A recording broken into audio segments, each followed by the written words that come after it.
তিন জাতীয় টুর্নামেন্টে শনিবার ইন্দোনেশিয়ার মুখোমুখি বাংলাদেশ নারী দল। আম্মানের কিং আবদুল্লাহ স্টেডিয়ামে ম্যাচ শুরু রাত ৮টায়। এফসি এশিয়ান কাপ বাছাইয়ের প্রস্তুতির অংশ হিসেবে জর্ডানে সিরিজ খেলছে লাল সবুজ। বছরের শুরুতে সংযুক্ত আরব আমিরাতের বিপক্ষে হতাশাজনক পারফরমেন্স। ফিফা প্রীতি ম্যাচে দুটিতেই হেরেছিল বাংলাদেশ।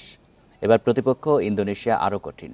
ফিফা র্যাঙ্কিংয়ে ৩৯ ধাপ এগিয়ে তারা। র্যাঙ্কিংয়ে পিছিয়ে থাকলেও আত্মবিশ্বাসী লাল সবুজ।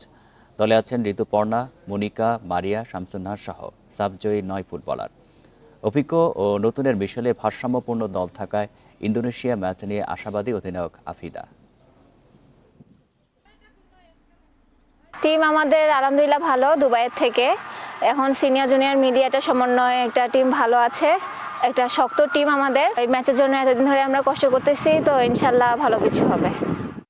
শুধু প্ল্যান করলেই হবে, টিভি পাইতে ক্যাপটাও তো খুলতে হবে। কোকা-কোলার এত বড় অফার, ক্যাপ খুলো, কোড দাও আর উত্তর দিয়ে জিতে নাও ফ্রিজ, টিভি, ফোন আর প্রতি বোতলে নিশ্চিত ক্যাশব্যাক।